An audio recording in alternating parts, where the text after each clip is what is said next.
Welcome back to Eat Sleep Game. My name is Luke and I am here again to bring you some of the biggest news from this past week in gaming. First off, congratulations to Neil Druckmann, who has been named co-president of Naughty Dog. Alongside this, Alison Mori and Christian Garling, hope I'm saying that right, have both been promoted to vice president roles. Druckmann has been with Naughty Dog for over 15 years. He joined back in 2004 and he's been a part of everything from Jak and Daxter to Uncharted and of course his magnum opus, The Last of Us. Druckmann's new partner and co-president of Naughty Dog, Evan Wells, said, "We have such an incredible team at Naughty Dog and being able to work alongside each and every one of them is especially meaningful these days." Speaking on the other promotions, Wells said, "I feel proud of the team when I'm able to recognise their accomplishments and contributions to the studio." Druckmann has been pivotal in so much of the recent successes of Naughty Dog, and long may it continue. I cannot wait to see what he's got lined up after he's finished with The Last of Us. Please let it be Jak and Daxter. Please, Jak and Daxter. Please, please, please. Next, in a heist only seen in movies and Grand Theft Auto Online probably, over $300,000 worth of Nvidia 3090s have been stolen, with around 40 containers worth of the in-demand GPUs being stolen from an MSI factory in China. Around 200 3090s were snatched away and they were already hard enough to get hold of. MSI has hinted that this was likely an inside job because of the level of surveillance around the shipping area of the factory, as well as each and every truck incoming and outgoing being thoroughly inspected. MSI have of course got the police involved and have even put up a reward of roughly $15,000 for anyone that comes forward with any information. This is genuinely insane. I'm getting flashbacks to like the original Fast and Furious movies. Between this and all of the next gen consoles being stolen in the UK from moving trucks nonetheless, it all sounds like the first act of an action movie. Obviously, I hope whoever heisted these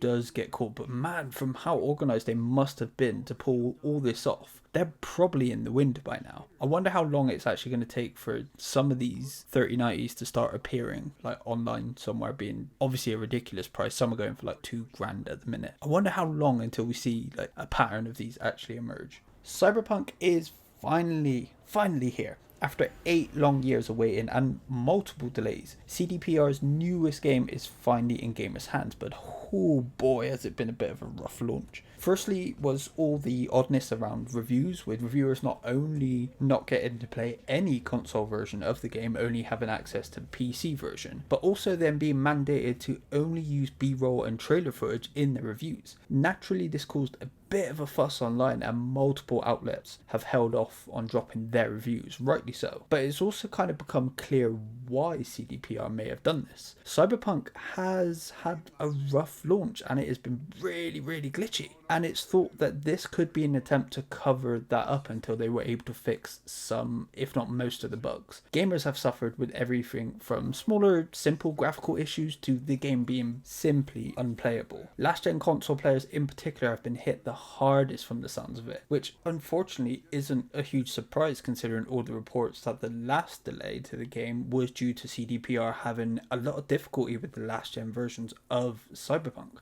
On top of all this, in a massive oversight by CDPR, Cyberpunk has been causing seizures. Now thankfully they have since updated the game with a seizure warning and are investigating a more permanent solution. But as said, it was a pretty big oversight for the Polish devs. However, on the positive side, the game has been received very well for the most part, with most outlets lying somewhere around a 9. I personally haven't been able to jump into the game just yet, but I'm absolutely itching to do so. I have very little doubt over CDPR being able to quickly course correct and get Cyberpunk back on the right tracks after its bumpy start. After getting the same remake treatment that Crash Bandicoot received, it looks like Spyro will also be getting a brand new game. A Twitter user by the name of Spyro Universe spotted a little hint in a Crash Bandicoot 4 art book, which shows Spyro just hanging around on some kind of podium or something with Spyro 4 written just beneath him, as well as the description of the artwork containing the quote, "and a little hint at Spyro." Now, I'd love a new Spyro game. I adore the original trilogy and I have fond memories of playing some of the later, less well received games as well. And the Reignited trilogy was incredibly well done. So I'm absolutely down for Toys for Bob to take on the purple sheeple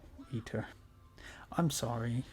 The Prince of Persia remake that was announced back in September and scheduled for launch in January has been pushed back 2 months due to the ongoing pandemic. And I actually think this is a bit of a blessing for the game because I love the originals and I wanted a new game in the classic side-scrolling style like a Prince of Persia Dead Cells for a very long time. But I gotta say, when the remake was finally shown off, it didn't look great. It looked a lot like a late PS3 Xbox 360 game more so than it did a current gen game. I highly doubt the actual feel of the game, like the gameplay and the mechanics and stuff like that, would actually feel as outdated as the graphics did look, because the originals are still a lot of fun to play today, and with some updated controls and movement and stuff like that, it could be so great again. But man, I hope those visuals are brought up to scratch. More congratulations are in order this time to Remedy, as Control has sold over 2 million units now, which is great news after not getting off to the best of starts sales wise. If I remember correctly, I don't think it even cracked the top 10 when it launched,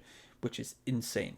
I love Control, despite how buggy it was and probably still is. I really hope with the game being on Game Pass that it just gets way more eyes on it. Sam Lake also just confirmed that after Vanguard, which is Remedy's free-to-play multiplayer game, that their next big game after that will take place in the Remedy Connected Universe. As much as I really want that long-awaited Alan Wake sequel, I am also fully down for a Control or even a Quantum Break sequel if the rights ever end up back with Remedy like they recently did with Alan Wake. Halo Infinite has just been given a new launch window, as announced by the recently returned Joseph Staten, who had worked on the OG Halo. He left after the launch of Halo Reach and then rejoined the team in July after the fallout from that Halo demo, saying, "I've spent the last 4 months immersing myself back into the Halo universe, and it's my honor as a creative director to help our team ship Halo Infinite in fall 2021. Yep, that's when the game is coming out, and from now until then, every one of us at 343 and our great partner teams will be building, testing and polishing an experience we hope all of you will love." I joined 343 right as the team was wrestling with the feedback from the July campaign demo. That discussion boiled down to one of fundamental truth: we needed more time to do things right. That included pushing hard in the fall, giving the team time to recharge over the holidays, and then coming back in January to finish the game at a healthy pace. Fall 2021 would actually be a pretty good time for Halo Infinite to launch, as this is the 20th anniversary of the Halo franchise, and what a better time to release a brand new next gen Halo title that will hopefully course correct the series than on their 20th anniversary. Staten also confirmed that he's played the Halo campaign through at least twice. He talks about how he strives to not only push the series forward but to remain true to the game's origin too. He said, "My first week on the job, I played the entire Infinite campaign twice. I was, in a word, stunned, in the best possible way, by what the team had done. Infinite is by far the most expansive and vertical Halo world ever. Why did the team do this? Because they understand that wonder and freedom are key to the Halo experience. I could feel the classic Halo 30 seconds of fun beating at the heart of Infinite's world. But I'd never felt more powerful, more mobile, more in command of a rich set of tactical choices. This was the Halo we imagined back in 2000, finally come to life after 20 years of technical and creative innovation." I really hope this team can turn Halo Infinite around, mostly for their sake, because they haven't had the best of times since taking over the series from Bungie. From the mess that was and still is to some degree the Master Chief Collection to the underwhelming sequels, I genuinely am a bit worried that if they can't save Infinite, they may well be on the chopping block. But here's hoping they can turn this into a win. And finally, we had the Game Awards last night, and it was a pretty packed show. Jeff, Sydney and the team did a great job with adapting the show this year amidst the global pandemic, and by some miracle, everything went off without a hitch as far as I could tell. Some of the highlights include Sephiroth being added to the Smash roster with an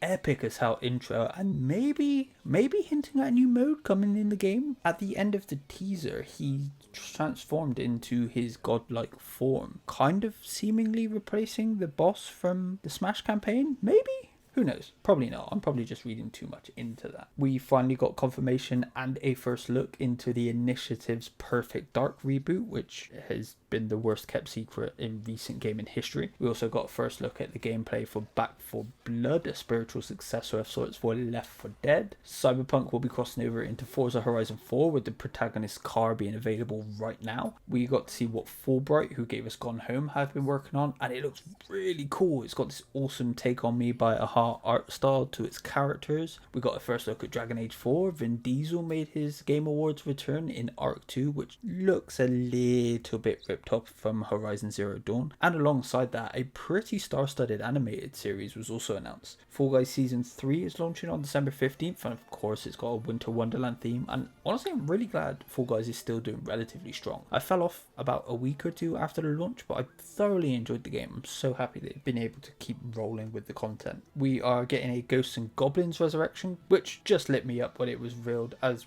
well as the Capcom Arcade Stadium announcement right after, bringing the collection of 32 Capcom arcade games to the Switch. We also got a new look at Returnal, which I'm really interested in. Master Chief is now available in Fortnite as previously leaked, but not far behind him will be Daryl and Michonne from The Walking Dead. And our big final thing was a first look at the new Mass Effect game, which is full of clues and hints as to what the new game could be, and it looks like it'll be picking up after the events of Mass Effect 3 and continuing that timeline, but without ignoring Andromeda.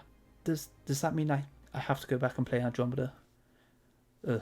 And of course, the Game Awards is not all about the reveals, it's about celebrating video games, and no video game was more celebrated than The Last of Us Part 2, which swept up 5 awards including Best Game Direction, Best Narrative, and Game of the Year. I wanted to also give a quick shout out to the Innersoft team for picking up 2 awards and pulling my heartstrings. Huge and very well deserved congratulations to every game nominated and all the winners. 2020 has been yet another great year for gaming, if nothing else. And on the whole, I thought it was a pretty great show, even if none of the announcements really blew me away. And despite having to flick between Zoom calls and stuff like that, it was all really well put together and just flowed really well. That's all I've got for this one. Let me know if I've missed anything. And what do you think about the Cyberpunk launch? Are you playing it? If so, how have you found it so far? Are you excited for a new Spyro game? Did you watch the Game Awards? What was your favourite part? Personally, I love the musical sections, especially the Mario 35th anniversary performance. It was phenomenal. If you like the video, don't forget to give it a like, and why not hit subscribe while you're down there. And keep an eye out for my Hades review, which will be up in the next day or two hopefully, and head over to the Game for All podcast to find out who won our Game Awards predictions